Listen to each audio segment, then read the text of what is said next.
In this video, we're not talking about fantasy or myths. We're diving into one of the most ruthless punishments in medieval England, what it truly meant to be fed to the wolves. Not by beasts in the forest, but by your own society turning on you. This is the story of legal exile, public shame, and the terrifying reality of what happened when you crossed the crown. Number 1. Where the legend came from. The grim and dramatic image of traitors being fed to the wolves didn't arise from some cruel tradition of medieval English monarchs tossing prisoners to wild animals. In reality, it evolved from a dense web of ancient imagery, religious metaphor, and early legal codes that shaped public understanding of betrayal, punishment, and justice. Long before medieval England developed its complex feudal systems, the Roman Empire had already set a dark precedent with a brutal form of execution known as damnatio ad bestias. In this ritual of death, criminals were publicly condemned and thrown to wild beasts as entertainment, often lions, sometimes wolves.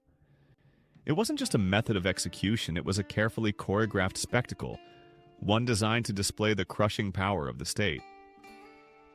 Audiences cheered as men were torn apart, and the memory of these spectacles lingered far longer than the blood they spilled.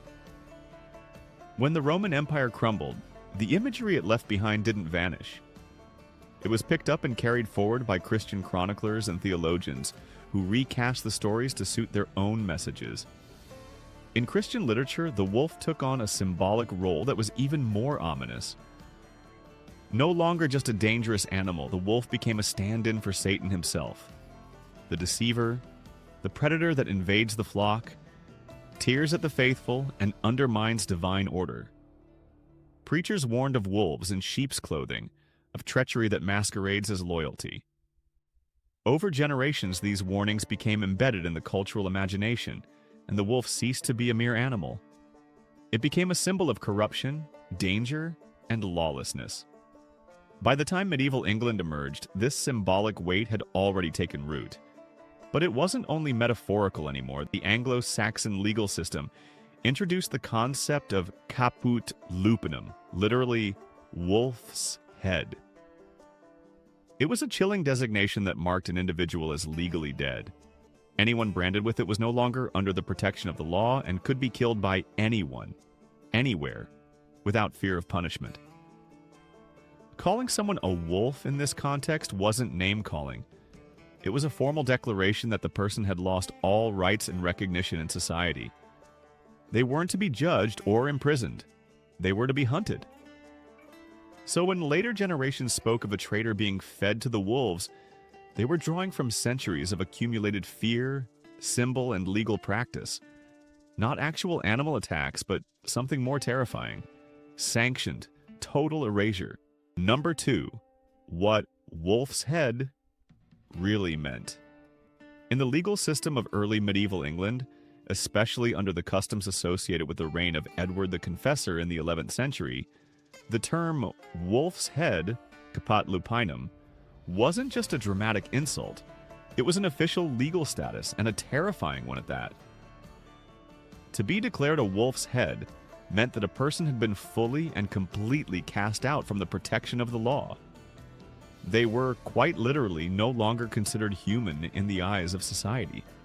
The moment this status was announced, often shouted by a royal crier in a bustling public square, it functioned like a death sentence without the ceremony of a courtroom or the presence of a judge.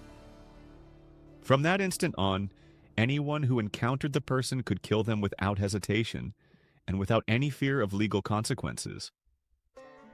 This wasn't a decision made lightly or suddenly. Typically, it applied to individuals who had already been summoned multiple times to appear before the king's court and had willfully ignored the demands.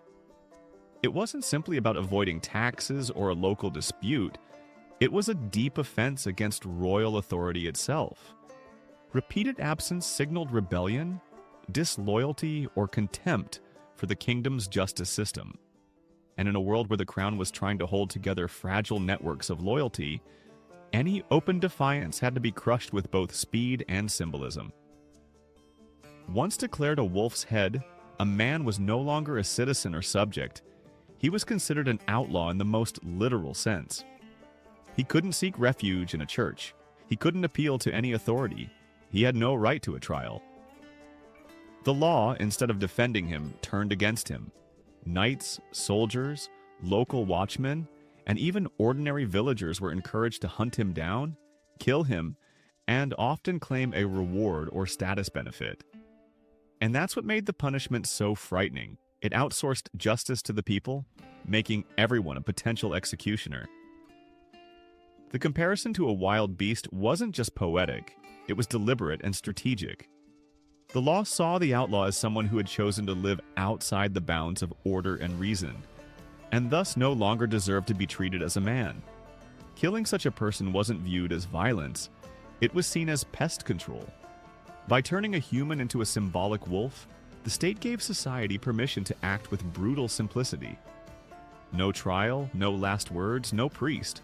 Only the chase, the blow, and the silence that followed. Number 3. Why this was a military tool. In the chaos of medieval warfare, maintaining discipline was a constant battle of its own. The threat of violence from within was just as dangerous as the enemy across the field.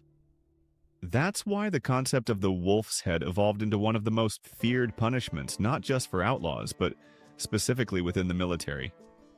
In theory, it was a legal term, stripping someone of the protection of law, but on the battlefield or in campaign camps, it turned into a ruthless tool of control. If a soldier disobeyed an order, abandoned his post, or acted without command, particularly by looting or yelling havoc, a term used to signal pillaging, he was instantly branded a traitor. Not in some metaphorical sense. In practical terms, he was now an outlaw, and the men beside him, those he once drank and marched with, were now authorized to kill him on sight. This wasn't just brutal, it was brilliantly effective.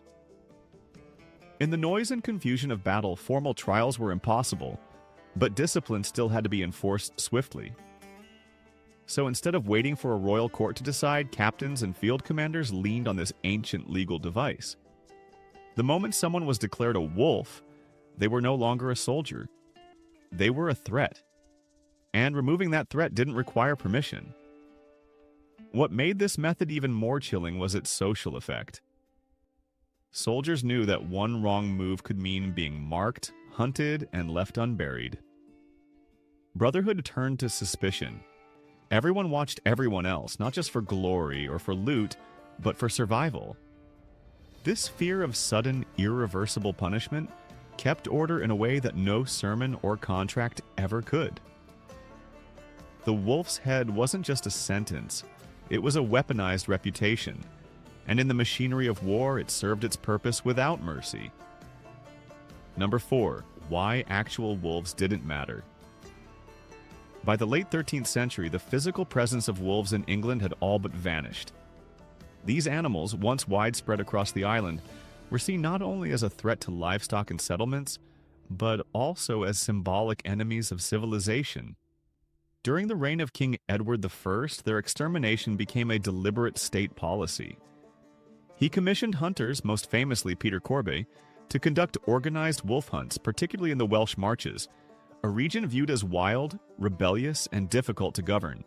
These hunts weren't casual endeavors, they were royal operations, fully supported and funded, aimed at purging the last symbols of untamed nature from a kingdom striving for centralized control. By the early 14th century, wolves had already become rare. As forests were cleared for farmland and human settlements expanded, wolves lost both their habitat and food sources. Their image as feral beasts persisted, but sightings dwindled rapidly. By the time the Tudor dynasty ruled, and especially under Henry VII, the extinction of wolves in England was effectively complete. No official reports mention live wolves roaming the English countryside after his reign. This makes the idea of actually feeding a traitor to wolves not just improbable, but impossible in a literal sense. And yet, the phrase endured. Why? Because its symbolic weight far exceeded any need for realism. Saying someone was fed to the wolves wasn't meant to describe an actual event.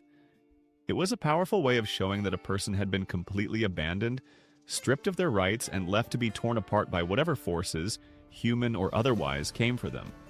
In a society where law and honor determined survival, being cast out like a beast with no recourse to justice was often worse than a formal execution. The wolves in these stories weren't animals. They were a metaphor for the raw, merciless force of medieval law and public vengeance. Number 5. Real wolf-themed punishments. Although the literal threat of wolves had largely disappeared from England by the late medieval period, the symbolic use of the animal persisted with disturbing clarity in law, punishment, and public memory. Wolves became more than predators. They represented lawlessness, exile, and irredeemable guilt. This image was weaponized in various ways, particularly when it came to penal practices designed to punish or isolate those seen as threats to the realm. One striking example dates back to the 10th century, when the Welsh king Hywel Dda was required to pay a yearly tribute to the English crown. Not in coin, but in wolf pelts. Specifically, 300 pelts per year were demanded. This wasn't just a tax or hunting quota, it was a calculated form of pressure and a show of dominance. The tribute served a dual purpose. It ensured that the borderlands remained clear of predators, both animal and human, and it reminded Welsh rulers of their subservient position. It was a way for England to keep control without deploying an army, using symbolic domination through a predatory animal, long associated with rebellion and wilderness. Equally unsettling were the conditional pardons given to certain convicts. Instead of serving time in a dungeon or losing their lives, they were given a strange reprieve. Freedom under the condition that they return each year with proof they'd hunted a wolf. Often that meant presenting a wolf's tongue, removed from a dead animal. It was a risky arrangement. These individuals had to roam the borderlands, often dangerous and lawless, in search of creatures that symbolized their own status. It kept them close to danger, far from settlement, and always at risk. Symbolically, they were exiled just as much as physically removed. Perhaps most disturbing were the banishments that involved literal staged transformation. Some criminals were publicly exiled with a decapitated wolf's head tied to their chest or neck. This gruesome display wasn't just punishment, it was a walking sentence. To any patrol or local militia, it signaled that the bearer was a legal non-person, someone stripped of protection and marked for immediate death. It didn't matter what crime they'd committed, once adorned with the wolf's head, they became fair game. This grotesque spectacle ensured no one could plead ignorance, and it turned the forest not just into a place of exile, but of expected execution. Number 6. Army discipline and wolf status. In medieval England, the army wasn't just a collection of armed men. It was a carefully structured system built on strict codes of loyalty, obedience, and public honor. Discipline wasn't enforced only with commands and routine drills. It was backed by harsh legal consequences that left no room for uncertainty. Among these, one of the most severe forms of punishment was being declared a wolf's head, a legal and symbolic status that completely erased a soldier's protection under the law. This wasn't metaphorical exaggeration. It meant that anyone, even fellow soldiers or civilians, could kill the man without needing permission, without trial, and without punishment. The trigger for such punishment could be something as seemingly simple as failing to report for a muster. These inspections weren't casual gatherings. They were formal checks ordered by the crown or a noble commander to verify who was ready for service. If a man didn't appear, and especially if he missed muster more than once without proper cause, his absence wasn't treated like a minor offense. It was taken as desertion, an act of disloyalty toward the realm, and therefore treasonous. In such cases, the army had the right to brand him a legal outcast. That's where the phrase wolf's head came into play. He was now to be treated like a wild animal, dangerous and outside society. This same logic applied even more severely to commanding officers. If a garrison captain surrendered a fortress without receiving direct orders, he didn't just lose respect, he lost his right to live. His troops were often encouraged to execute him on the spot, and doing so would not only be lawful but seen as an act of loyalty. The military world functioned on the belief that order must be preserved at all costs, even if that meant turning on your own leader when he failed the crown. In contractual armies, common in the 14th century, soldiers signed agreements pledging loyalty for the entire campaign. If they abandoned their post or violated terms, they weren't just discharged, they were hunted like criminals. And losing their pay was often the least of their worries. Number 7. Why the public imagined wolves. Anyway, in medieval England, executions for high treason weren't designed to be private, efficient, or clean. They were staged with grim spectacle, calculated to instill fear and loyalty in equal measure. The punishment of quartering, particularly, wasn't just about ending a traitor's life. It was about turning that body into a message. After a traitor was hanged, often until near death but not quite dead, the executioner would disembowel him, burn his entrails in front of his eyes, then behead him, and finally cut the body into 4 pieces. These body parts weren't buried. Instead, they were sent to the corners of the kingdom, mounted on spikes at city gates, bridges, and marketplaces. It was not simply an execution. It was a deliberate dismemberment of identity, a symbolic shredding of the person's honor, presence, and connection to society. For the common people who rarely saw the courtroom but often witnessed these aftermaths, the visual was overwhelming. Bits of what was once a man, someone who possibly held lands or titles, were now scattered like butchered meat. To the medieval imagination, shaped by religion, folklore, and survival in an often hostile natural world, it didn't matter whether animals had physically torn the man apart. What mattered was that he was torn apart, consumed not by wolves of the forest, but by the machinery of the realm. The phrase "fed to wolves" made perfect sense in a world where wolves already symbolized danger, abandonment, and punishment. Over time, storytellers and ballad singers shaped these events into darker folklore. They didn't separate the legal term wolf's head from the brutal execution style. They combined them. In their verses, the traitor wasn't just hunted like a wolf. He was actually thrown to the beast. By the 19th century, as antiquarian art revived interest in medieval violence, artists added literal wolves to historical scenes, embedding them into public memory. The myth grew claws. Today's media, hungry for atmosphere, borrows these images freely, howling, snarling, haunting. But those wolves live more in metaphor than in history. Number 8, what you should actually remember. The phrase "fed to the wolves" might stir up images of savage beasts tearing a traitor apart in some remote forest clearing. But the truth hidden behind the drama is far more unsettling and far more organized. In medieval England, there are no verified cases of traitors being thrown to live wolves. Not one. The country, by the late Middle Ages, didn't even have a viable wolf population left. The terrifying part wasn't the bite of an animal, but the cold precision of a system that erased a person's legal existence entirely. When a man was declared a wolf's head, he didn't just lose status, he lost personhood. From that moment on, he was no longer under the protection of any law. It was as if he became prey by definition, and any armed individual who came across him was not only allowed but encouraged to kill him on sight. This wasn't a metaphorical threat, it was real state-sanctioned exile into death. There was no trial to wait for, no appeal to make, and no safe place to hide. A traitor branded with the status of a wolf's head didn't have to fear animals in the forest. He had to fear his fellow countrymen. A traveling merchant, a castle guard, even a common farmer. Any of them could become judge, jury, and executioner. That was the point. It was a system built not on dramatic executions, but on public participation in punishment. The state didn't need to send soldiers to chase down every outlaw. It made every loyal subject into a potential enforcer. In that sense, feeding someone to the wolves became less about wild beasts and more about turning society itself into a hunting pack. The betrayal wasn't just punished, it was erased from human dignity. And the lesson was clear.